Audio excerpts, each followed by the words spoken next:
Hello dear kids, today's story name is Mulla, Nasruddin and the Dwarf. Once upon a time, in a bright and cheerful kingdom, there lived a wise and funny man named Mulla Nasruddin. His clever jokes and stories made everyone laugh. Even the king loved him so much that he made Mulla his special advisor.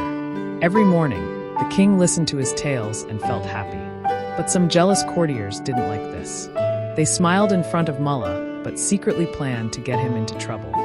One day, the jealous courtiers found a way to harm Mulla Nasruddin. They discovered that he had lent money to poor people and told them to return it only after the king's death. The courtiers whispered into the king's ear, "Your Majesty, Mulla Nasruddin wishes for your death."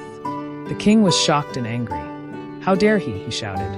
He called Mulla Nasruddin to the royal court and asked sternly, "Is it true that you said people should repay you after I die?" Mulla Nasruddin stood calm before the angry king.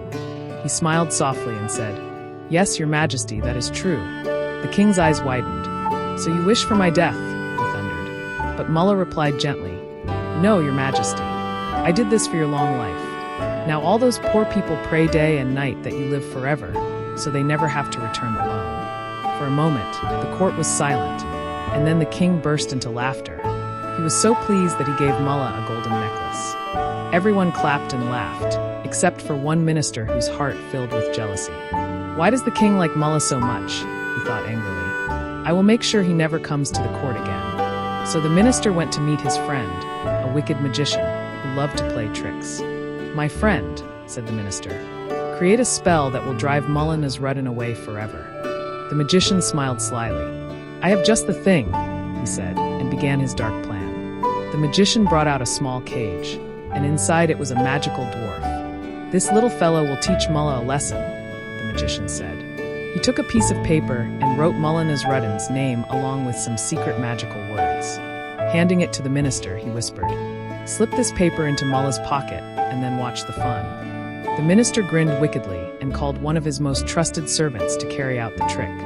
That night, while Mulla Nasruddin was snoring loudly in his cozy bed, the servant crept into his room. The moonlight made tiny silver patches on the floor.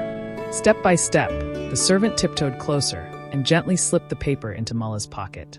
Outside, the magician looked into his magic mirror and smiled. The trap was set.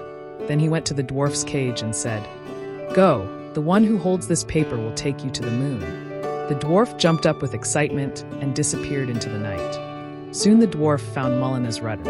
As Mulla stepped outside his house in the morning, the dwarf leapt onto his shoulders and shouted loudly, "Take me to the moon." Poor Mulla almost fell in shock. "Brother, I can't take you to the moon," he said, frightened. But the dwarf hit him with a tiny magical whip and screamed again, "Take me to the moon, or I'll never leave you." Mulla begged and pleaded, but the dwarf clung tightly around his neck. What a strange sight it was. No matter how hard he tried, Mulla couldn't get rid of the dwarf. Whether he sat, walked, or even tried to sleep, the dwarf stayed firmly on his shoulders, yelling about the moon. Everyone who saw him laughed or whispered. Embarrassed and tired, Mulla decided to leave the city. "How can I face the king like this?" he sighed. So, with the dwarf still on his back, poor Mulla quietly slipped out of town, not knowing what to do next. The wicked minister was secretly delighted. When the king asked why Mulla had stopped coming to court, the minister lied smoothly. "Your Majesty, Mulla has gone to Rome for business. He may never return." The king was saddened but said nothing. Meanwhile, far from the city, Mulla sat beneath a big tree in the forest, feeling hopeless. The dwarf yawned, still sitting on his neck. Just then, a kind courtier happened to pass by. He recognized Mulla and asked, "What happened, dear Mulla?" Listening to the story, he whispered, "I know this is the minister's trick." Mulla's eyes sparkled with a clever idea. "I won't give up," he said. That night, when the dwarf finally fell asleep, Mulla quietly reached into the little creature's pocket. Inside, he found a folded paper, the same magical one. He opened it and saw his own name written with strange letters. "Aha," he said softly. "Now I understand." With quick strokes, he crossed out his name and wrote the minister's name instead.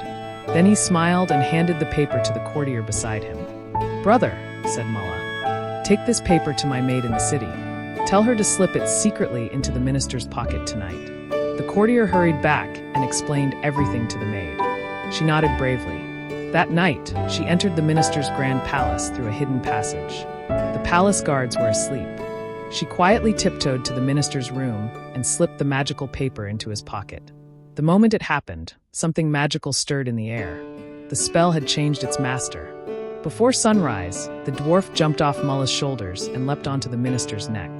"Take me to the moon," he shouted, whipping him just like before. The minister screamed and ran to the magician for help, but the magician had already died. Now there was no escape. The minister ran through forests crying, "If only I hadn't been jealous." Meanwhile, Mulla Nasruddin returned happily to the royal court. The king laughed when he heard everything and said, "You reap what you sow." Dear kids, with this today's story comes to an end. Very soon we will be back with a new and interesting story. Bye-bye. Thanks for watching, kids. Don't forget to like, share and subscribe to my channel for more fun and exciting videos of stories. See you next time. Bye-bye.